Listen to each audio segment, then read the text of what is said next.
first I'm going to show you something on the iPad. We're going to do a quick video analysis of Novak Djokovic's forehands and backhands.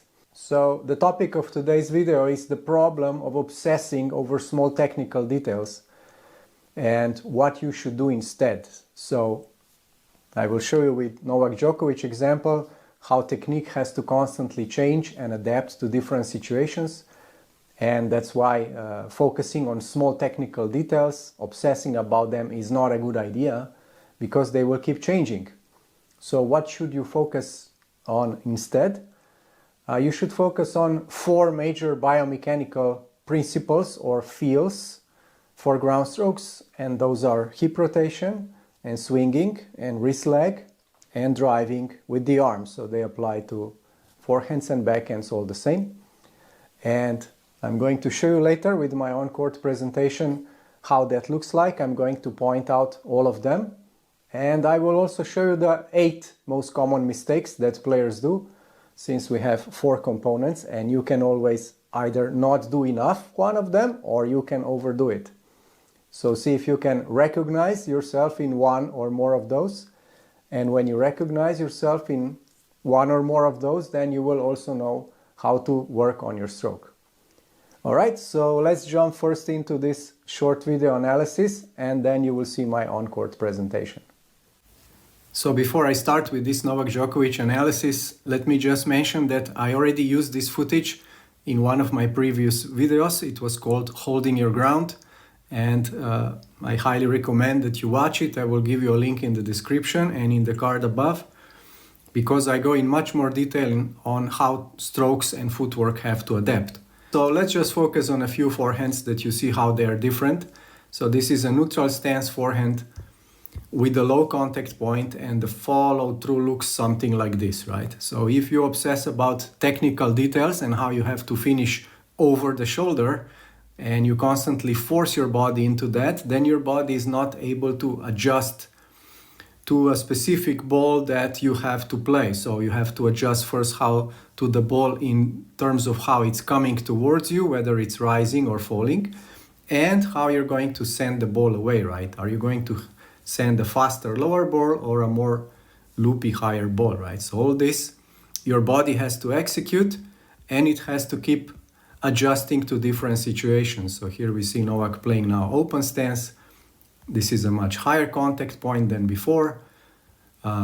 So his hip, of course, is still rotating. So that's what we're going to talk about later.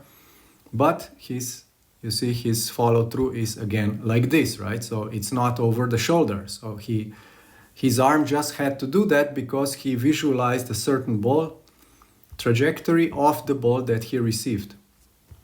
Now we see another forehand, and this one is again, let's say, not over the shoulder, but close to the shoulder, right? So this is a different forehand follow through and slightly different position, because now he's in semi-open stance. So the first forehand, if you remember, he played in neutral stance. The feet were one after another. And this forehand, he played in completely open stance. The feet were parallel. And this forehand, he played in semi-open stance. So the feet are at around 45 degrees. So similar like your technique, your feet also have to keep adjusting to different situations. And you cannot just force a certain stance and say that it's the best stance and that it's the right one, right? So since technique has to constantly adjust, hopefully that you understand now the problem of obsessing about small technical details. So what should you do instead? So I'm going to hit just a nice forehand. I have my assistant Kai helping me out today again. She's just throwing me balls. I'm gonna hit one nice forehand and I'll explain to you what feels are there, and then we're gonna break them down. So here's one forehand. I'm just hitting a forehand. What's going on here in this forehand if we don't focus on technique? So technique means, okay, racket head is exactly here, you know, your elbow is exactly here, and we leave those little details, we put them to the side and we focus on biomechanics and feel. So what am I doing? If I go first from the big body parts, my body is rotating, and when I'm hitting the ball, obviously body has a big mass.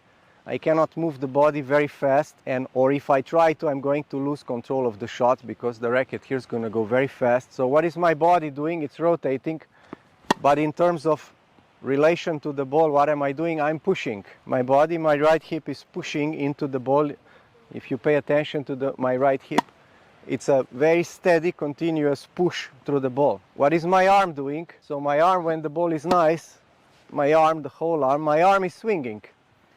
So the lower the ball, the more I can swing because it just goes down, so I let go. So if I get a low ball, I swing more. If I get a bit higher ball, then I swing a bit less.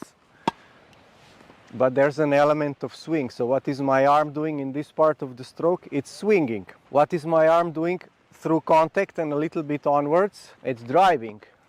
My arm is driving, it's keeping the direction. So I'm driving here. There's an element of push here. I prefer to call it drive. I drive the ball. We say push for the arm. It's a little bit too stiff usually, but there is an element of push. So I'm kind of swinging and pushing, if you want, to control the ball. What is my wrist doing? So my wrist has a lag here, and in terms of feel, what do I feel when I'm hitting the ball? I'm slapping it. So when I put all this together for the forehand stroke, and this applies to all ground strokes, not to slice shots, so volleys and slices are a little bit different, but all ground strokes, two-handed backhand, one-handed backhand, they all have the same components. So again, if I put the stroke together, what am I doing with my body? I'm pushing, in the back I'm swinging, my wrist legs, and I'm slapping the ball, and then I'm driving the ball if it's just a normal forehand.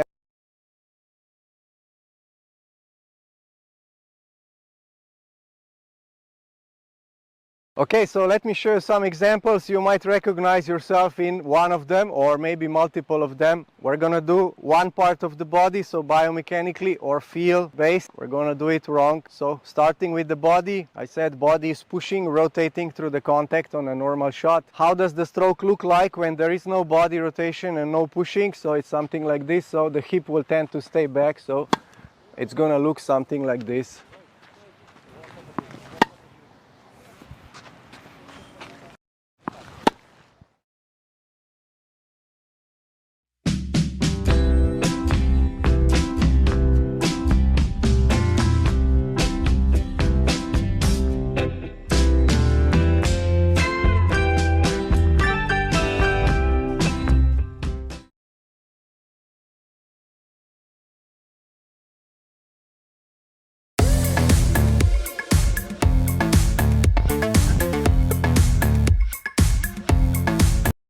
Now what happens when the player emphasizes the body rotation too much and they kind of neglect the other parts?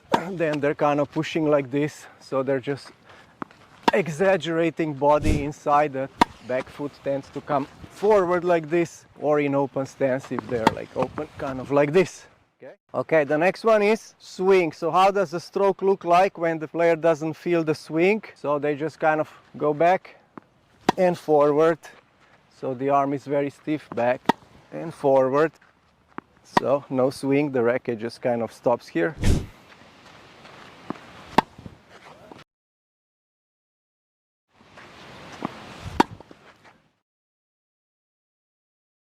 So what happens when the player swings too much? If they swing, then they lose control, they have too much swing and the arm goes like this. They have no control of the follow through. So they're swinging, but the ball is flying all over the place, right? So they might be rotating, they might have a wrist lag, and they're swinging too much and their ball is spraying around.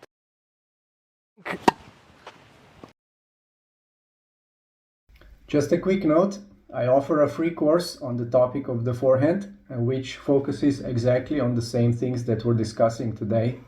How to better feel hip rotation, the swing, the wrist action or wrist lag, and shoulder rotation that helps with the arm drive. So this course is free of charge. You just enter your email and you will receive one video per day showing you specific drills. So it's not just theory, there are specific drills on how you can improve your hip rotation, swinging, wrist lag and shoulder rotation. That is going to help you drive the ball better.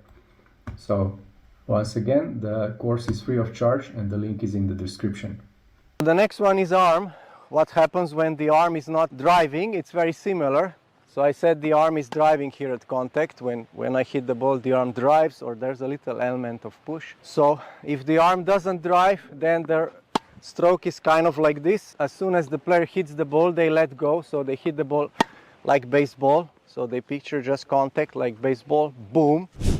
And the moment they hit the ball, they let go, because to their logic, it means the ball is flying. I don't have control of the ball anymore. So why should I be doing here something? So they're hitting the ball kind of baseball-like. And if the arm is driving and pushing too much, then it looks similar like to the first one that I said. So the arm is kind of pushing like this. That's the stroke then kind of looks like this. So the player is very, very controlled. Like they're very afraid to miss, and they're really pushing the arm here through. So it's similar like no swing. So now this is just arm driving, and the hip tends to stay back.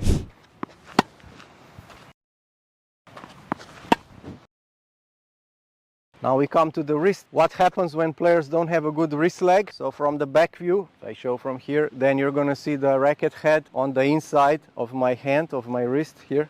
So that's a good wrist leg. So if I go into forehand, it's like this. And when the player doesn't use the wrist leg, they're gonna have the racket head on the right side for right-handers from back view. They're gonna have the racket on the right side of the hand. And then they're hitting like this, and they cannot slap the ball.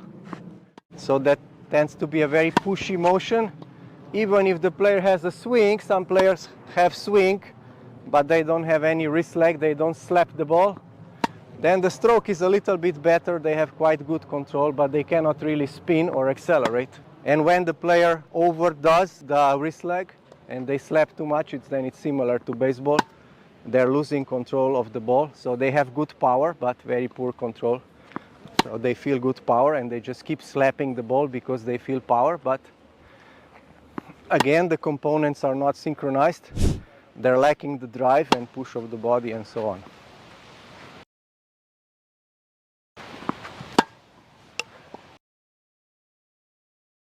So this is like just a quick kind of overview of 4 major biomechanical components of the stroke, or if you want to call them feels, because my body should be pushing, the arm should be swinging here behind so that it brings me swing effortless power. The wrist should lag so that I can slap the ball here at contact, and the arm needs to drive the ball through contact so that I have good directional control. Otherwise, the ball is just spraying around.